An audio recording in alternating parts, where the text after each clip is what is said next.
press the bell icon on the YouTube app and never miss another update.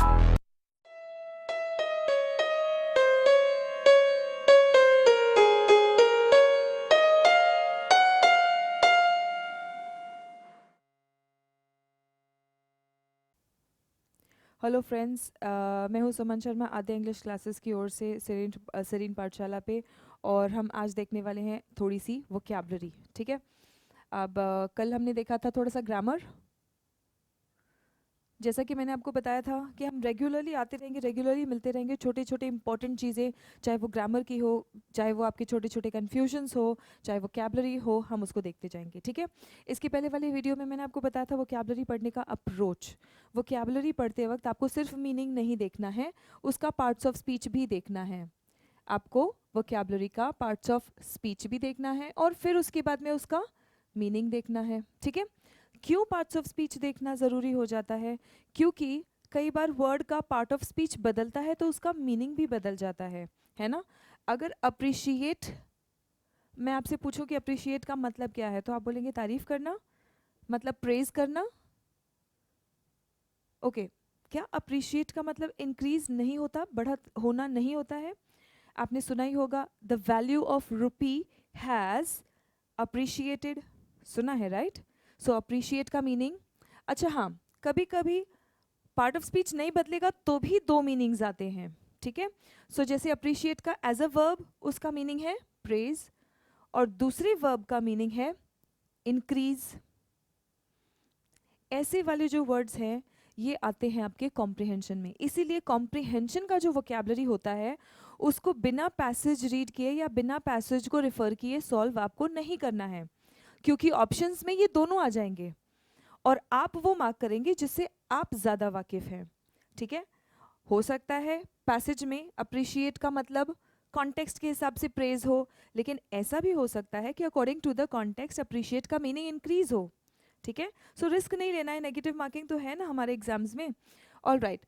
अब doctor, doctor का part of speech अगर मैंने आपसे पूछा तो आप क्या कहेंगे? हाँ, जो डॉक्टर दवाई देता है, इलाज करता है, वो डॉक्टर है। तो noun, he is a medical professional. ठीक है। मेडिकल प्रोफेशनल को आप कहते हैं डॉक्टर, तो वो नाउन हो गया। अच्छा, क्या ये वर्ब की तरह यूज हो सकता है? क्या आपने कभी ऐसा सेंटेंस पढ़ा है या सुना है कि he is trying to doctor the evidence और द वीडियो वॉज डॉक्टर्ड? मतलब क्या? मैनिपुलेटेड। ठीक है। मैनिपुलेटेड। ठीक है। डॉक्टर, सॉरी, मैनिपुलेट यहाँ पे ईडी यूज करने की जरूरत नहीं है। ओके। तो डॉक्टर का एज अ वर्ब अगर आपने यूज किया तो उसका मतलब होता है मैनिपुलेट करना, चेंज करने की कोशिश करना, छेड़छाड़ करने की कोशिश करना, एविडेंस से, वीडियो से, उसमें कुछ ऐसा करने की कोशिश करना जिससे आप छुपाना चाहते हैं और आप कुछ और दिखाना चाहते हैं। ठीक है। सो मैनिपुलेट करना। तीसरा वर्ड है आज का intimate. What is the meaning of intimate? या चलो इसका पार्ट ऑफ स्पीच आप मुझे बता सकते हो? ओके। सो इंटिमेट एडजेक्टिव की तरह भी यूज हो सकता है और वर्ब की तरह भी यूज हो सकता है। मैं आपको इंटिमेट कर रही हूँ कि अगला क्लास हम ग्रामर टॉपिक पे लेंगे। इंटिमेट किया मतलब इन्फॉर्म किया। ठीक है। सो ये एक्शन किया है तो ये वर्ब है। इंटिमेट का मतलब है इन्फॉर्म। ठीक है।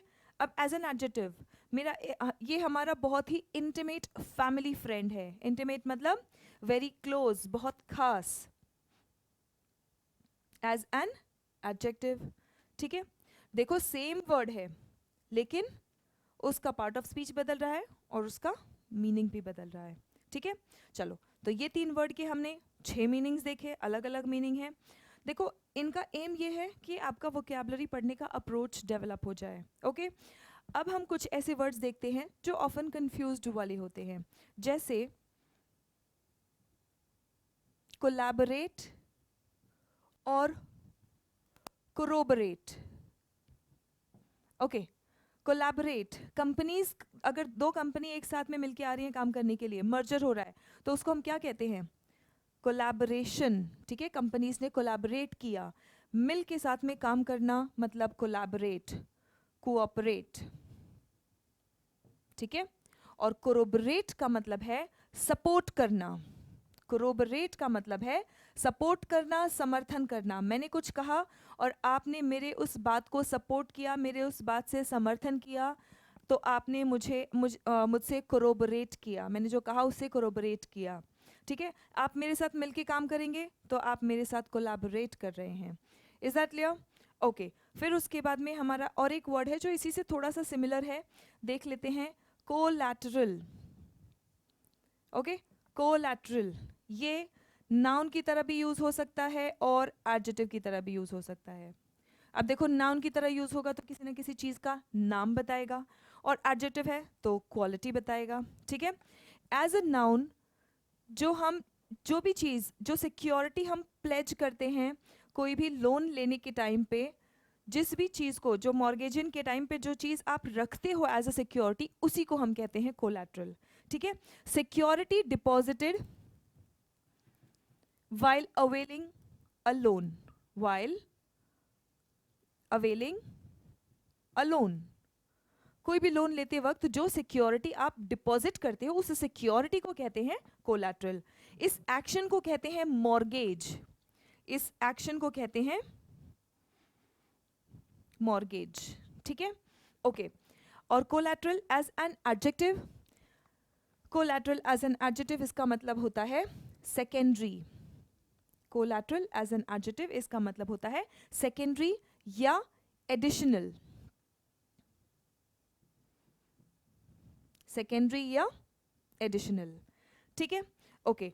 अब कुछ और वर्ड्स देखते हैं।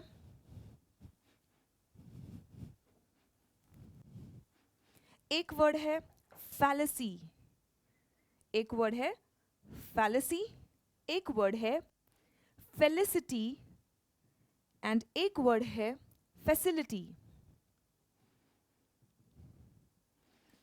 फैलेसी, फेलिसिटी और फैसिलिटी, ये तीनों वर्ड्स नाउन्स हैं, तीनों वर्ड्स नाउन्स हैं। ठीक है, all the three words are nouns. So हमारे पास तीन वर्ड्स है, फैलेसी, फेलिसिटी और फैसिलिटी। ठीक है, एक बार प्रोनाउंस करके देखेंगे मेरे साथ में, फैलेसी, फेलिसिटी, फैसिलिटी। ओके, सो फैलेसी का मतलब है मिसकंसेप्शन, फैलेसी का मतलब है मिसकंसेप्शन, मिसअंडरस्टैंडिंग जिसको हम कहते हैं, दिमाग में अगर कुछ और बात है, हकीकत में है कुछ और, so it is a fallacy. Okay, felicity, felicity का मतलब होता है खुशी, happiness, felicity is happiness, Joy. And facility, ये तो आपको पता ही होना चाहिए, फैसिलिटी का मतलब है सुविधा, फैसिलिटी का मतलब है सुविधा, मतलब प्रोविजंस। Okay, alright. अब इसी के साथ में और एक वर्ड हम देख लेंगे, फैकल्टी, और एक वर्ड है फैकल्टी। ठीक है, फैकल्टी के क्या मीनिंग्स है? फैकल्टी के दो मीनिंग्स है, एक तो है सेंस या पावर। ठीक है, सो फैकल्टी का एक मतलब है सेंस या पावर, और दूसरा तो टीचिंग फैकल्टी। ठीक है, सो टीचर्स को आप कहते हैं फैकल्टी, राइट?